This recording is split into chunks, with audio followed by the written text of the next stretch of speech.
Estas mensagens chegam até você através dos amigos e mantenedores da Igreja Gerados pela Graça no Brasil e Live by Grace nos Estados Unidos. A paz do Senhor Jesus Cristo, queridos irmãos. Vamos continuar com o tema Obediência Espiritual, hoje parte 3. A minha Bíblia está aqui aberta em Tito, capítulo 3, versículo 8. Fiel é a palavra. Isto quero que deveras afirmes, para que os que creem em Deus procurem aplicar-se às boas obras. Estas coisas são boas e proveitosas aos homens. Amados, não basta crermos em Deus. É preciso direcionar essa fé de maneira agradável a Deus, aplicar essa fé.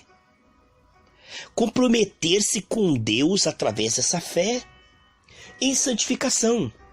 Comprometer-se com a causa de Deus. Isto sim é que é buscar o reino de Deus e a justiça em primeiro lugar. Cada dia nós estamos aí renovando a nossa mente pela palavra. Estamos nos entregando a Deus em oração, em resposta em cima dessa palavra, isto é, arrependimento. Comparando com as Escrituras, todos pecaram e carecem da glória de Deus, tendo sido salvos agora, estamos num processo de santificação. E esse andar com Deus pela graça diária, não debaixo de culpa ou condenação, mas arrependimento e fé. Nós vamos nos entregando ao Senhor dia a dia, e o seu Espírito vai trabalhando esse novo querer, esse novo efetuar no Espírito, nos tirando da dimensão da carne para a dimensão do Espírito. E essa nova vida maravilhosa é uma vida onde nós vamos compreendendo a boa, perfeita vontade de Deus, que é agradável, porque ela é realmente o sentido da vida. Quando Deus criou o homem, Ele o fez à sua imagem e semelhança, deu a eles domínio e disse: dominai, sujeitai toda a terra e multiplicai-vos. Então aí temos o domínio e o crescimento espiritual, o domínio, o crescimento populacional. Podemos ver no aspecto espiritual que o domínio é a oração da fé, aonde nós retiramos os efeitos da queda. Porque antes da queda não precisava disso, né? O domínio era o domínio dos animais e a multiplicação era apenas fazer filhos.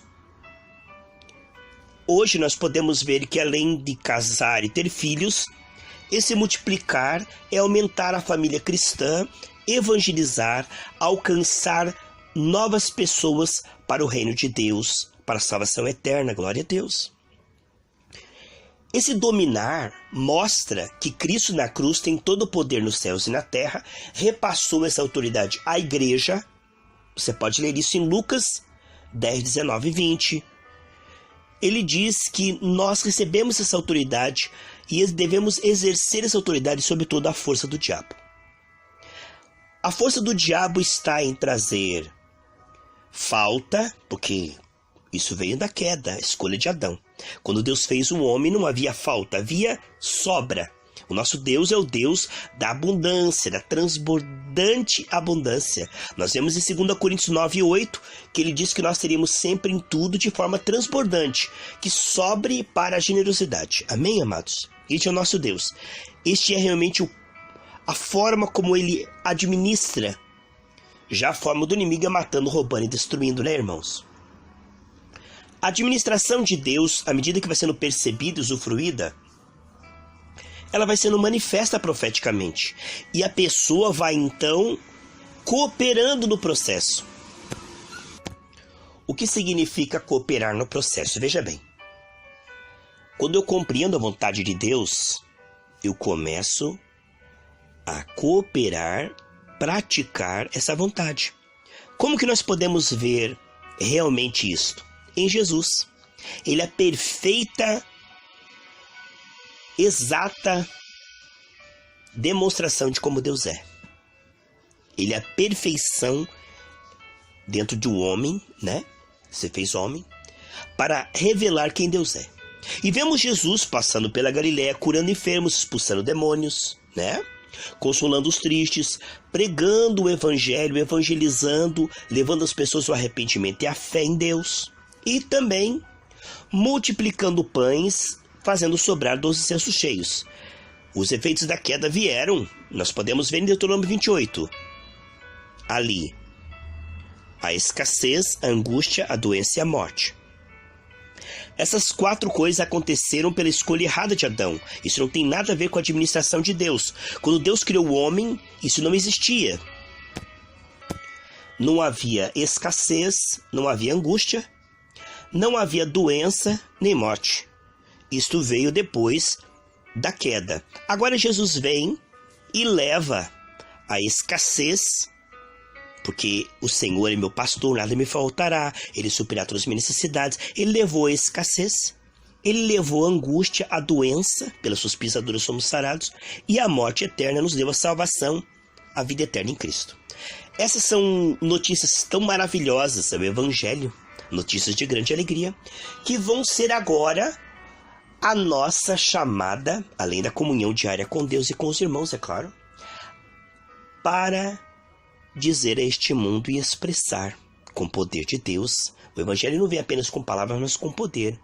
Então temos agora um compromisso de santificação e também de evangelização. Temos um compromisso, queridos, de praticar a vontade percebida, revelada de Deus, aqui no versículo 14, desse mesmo capítulo de Tito, capítulo 3, versículo 14. E aos nossos aprendam também a aplicar-se às boas obras nas coisas necessárias, para que não sejam infrutíferos ou infrutuosos.